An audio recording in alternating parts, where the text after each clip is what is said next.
Yo, what's poppin', my people? It's your boy Crooks the Great, and I'm back at you guys with another banger of a UFC 5 video. And in today's video, I'm going to be showing you why EA should never allow me to use Nick Diaz in UFC 5 again. So right here, in this first matchup, we're taking on Gilbert Burns. And you can immediately see this guy's making a grave mistake straight off the rip. He's really trying to pocket fight with me. And this guy fought me a lot in UFC 4 and tried to do the same thing and got the same level of ass whoopings that it looks like he's going for here in UFC 5. So right here, we're taking our time. We're working the body too. We're not just headhunting.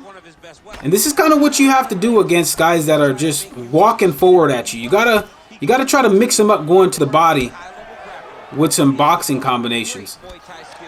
So here we're popping off the straight, throwing a lot of offbeat strikes just to keep something constantly in his face. But he's trying to walk forward straight through him. So really, it's a 50-50 chance. We might get finished, but he might get finished as well. But right here, we're doing a good job of countering right there. Tries to hit us with a body kick, but we reverse the cage position. And now we're going to put pressure on him.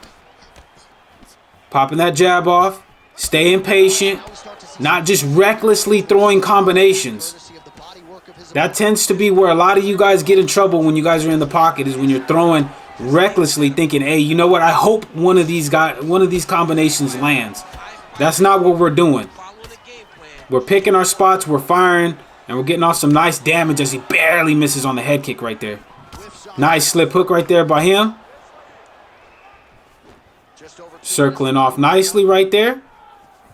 Feinting the jab, popping him with a nice two-piece combination right there.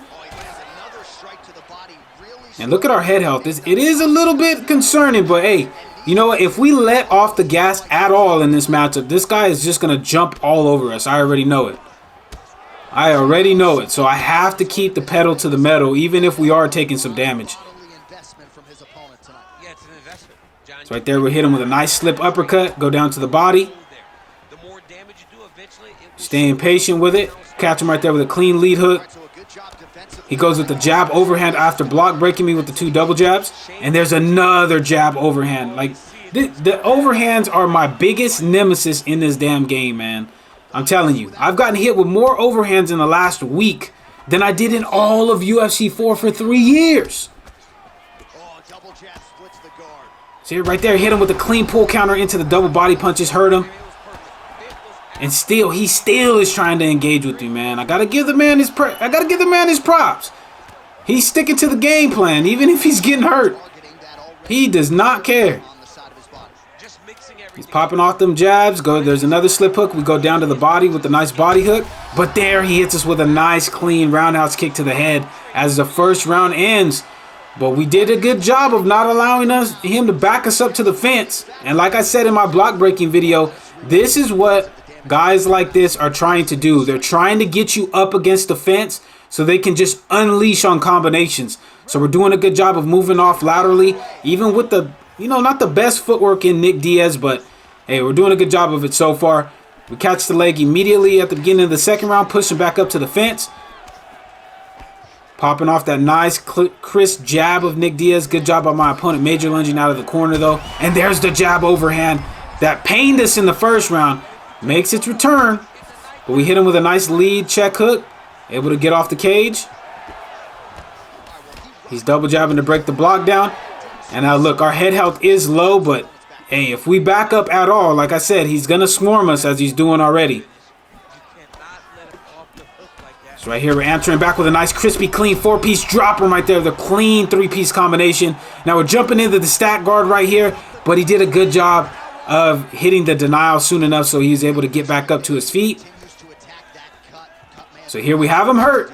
And you see he's a little bit more cautious. And that's going to play into our favor, because now we can start landing a little bit more shots than we were earlier in the round as he hits us with another damn overhand. But we counter him with a clean pull counter uppercut. Quadruple body hooks. Now we're working. But he's able to get himself out of that scenario for now. We're applying that pressure. Nice pull counter uppercut again. Gets us to drop. Now we're in a ground and pound scenario here with Nick Diaz. And we're not able to get it done because I didn't want to get swept. so we get back to the feet. And our head health is looking pretty low. But hey, we're just as dangerous with low head health as we are with high head health. As we drop him right there with a two-piece combination. Heard him going for the ground and pound, and we're able to get the job done right there with Nick Diaz in the first fight. But with that being said, let's go ahead and jump into the second fight that I do have for you guys here on the video. Now here we are, ladies and gentlemen. We're taking on another Gilbert Burns in the second matchup. So let's see if this Gilbert Burns approaches this fight the same way the first Gilbert Burns did. But it doesn't look like he's being nearly as aggressive, but he's still searching out for that damn slip hook, baby. So what worked against the last Gilbert Burns might work against this one as well. So we're taking our time working the body. There, he shoots for the double leg cancel. He's able to get us up against the fence. Hitting us with a knee. There's the back sitting drag right there, and he's able to get it because I thought he was going to jump into backpack. But here, we try to go to backside. Good job by him denying it. And then he's going to go into the rear naked choke. So here we might be in a little bit of trouble because he's draining our stamina. He's cooking us. But we're able to transition in time and hit the sweep into full guard. We denied the rubber guard right there for the first time. But here we're trying to let our stamina regain back up before we start punching and trying to gain GA. And he knew that, so he's able to get us into the rubber guard. Now this could be trouble if he denies it, and he does so successfully right there. This is not a safe place to be, man. It's not. We're trying to fake, but he's hitting us with some nice clean elbows that have opened up a cut above our eye right there. But we're finally able to get out of the rubber guard. So that's one thing we have to look out for. We cannot get stuck in that rubber guard again. So we try to transition. He did a good job of denying it. We try to go for the posture, but he was too quick on the sticks with the up transition right there. Able to hit us with the sweep. So right there we go to full guard. Now we have the rubber guard as well, so we're going to go ahead and try to lock him in there too. But the difference is he has that fast stack guard transition that Nick Diaz does not have. So he's able to get out of it quick. We're going to be able to get back to our feet right there. But now we're in we're facing a little bit of adversity already. More so than we did probably in the last fight, in that we have a cut already opened up and we haven't landed nearly as much damage on him as we hit him right there with the cool little taunt. So we got to try to get some damage on him. And he knows that. That's why he's staying patient. But hey, we can get it in any type of way with Nick Diaz. Playing patient is only going to allow us to get back into this fight. I hope he knows that. So right there, hit us with a rear hook that did some solid damage. And he switches into southpaw as we hit him with a clean lead hook off the duck right there. Chopping down that block. He goes with the slip nicely. Now we're going to feint to the body.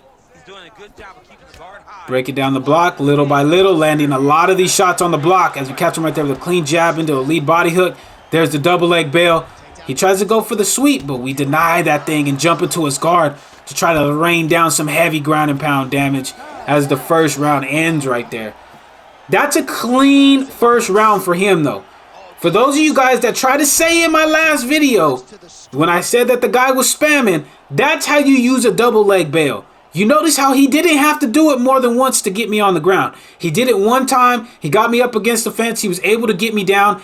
And then when we did get stood back up to the feet, he did not spam it, ladies and gentlemen. He did not spam the double leg bail. That, in my opinion right there, that kind of round is a clean round. It's a clean round. He's setting it up. So here in the second round, it's our job not to let him get us down to the ground again. So right here, we're mixing up the timing. Catch him right there with a clean two-piece. And you see I'm starting to mix in the body shots as well. There's another double leg bail. We deny the trip.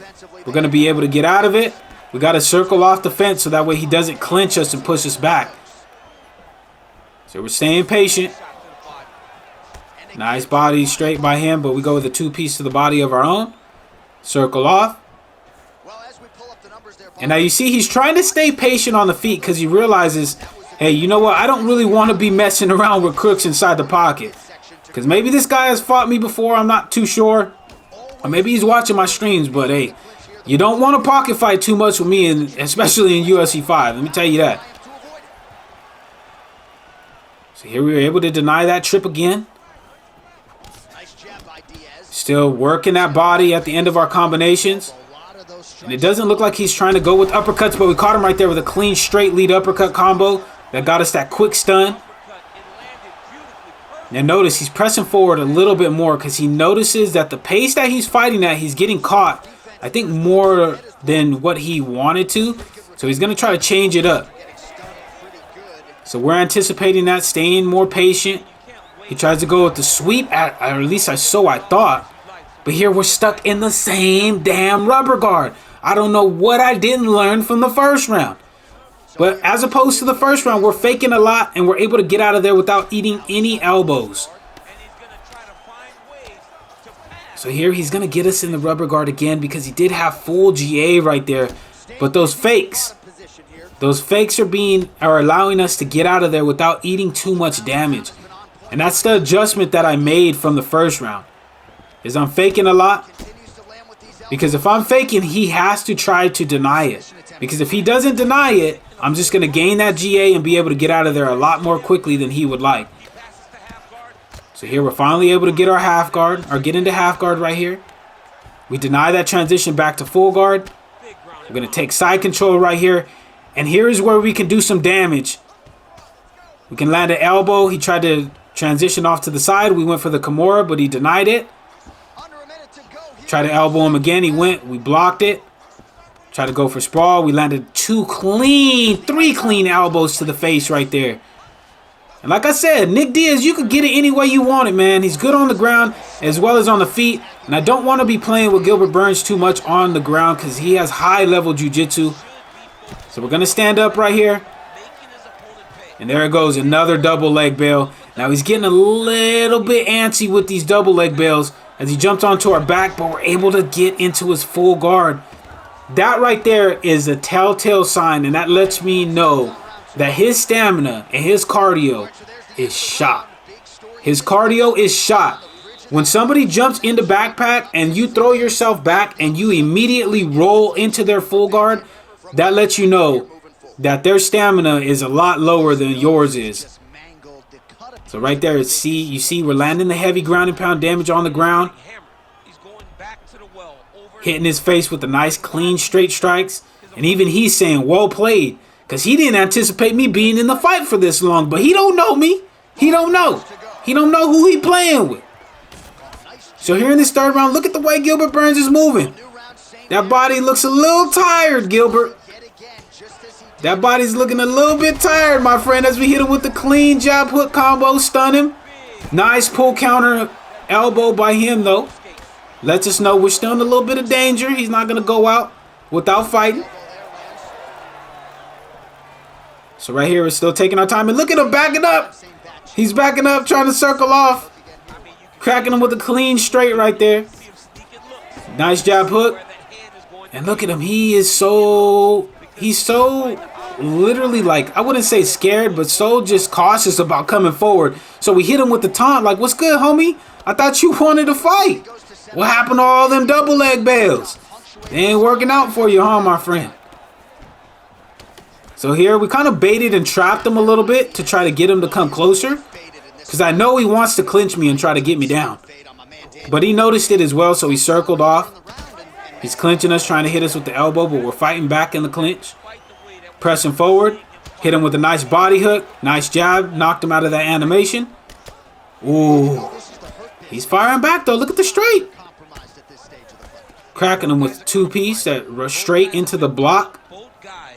Right there, I almost caught him with the jab straight. That really would have put some major damage on him. But here we're pressing forward. We smell blood in the water. But still just taking our time, not overcommitting on too long of combination strings. Double jab. And now he's throwing back, trying to answer, trying to keep us off him, but that block is slowly but surely going down as he hits us with a clean elbow off the double leg bail. That's something new. He's trying to get tricky with it. So let's see if it works out for him. Nice jab overhand, and he's trying to do the same thing the last guy was doing in the first round, or in the first fight. Here we're closing the distance. He clinches us again.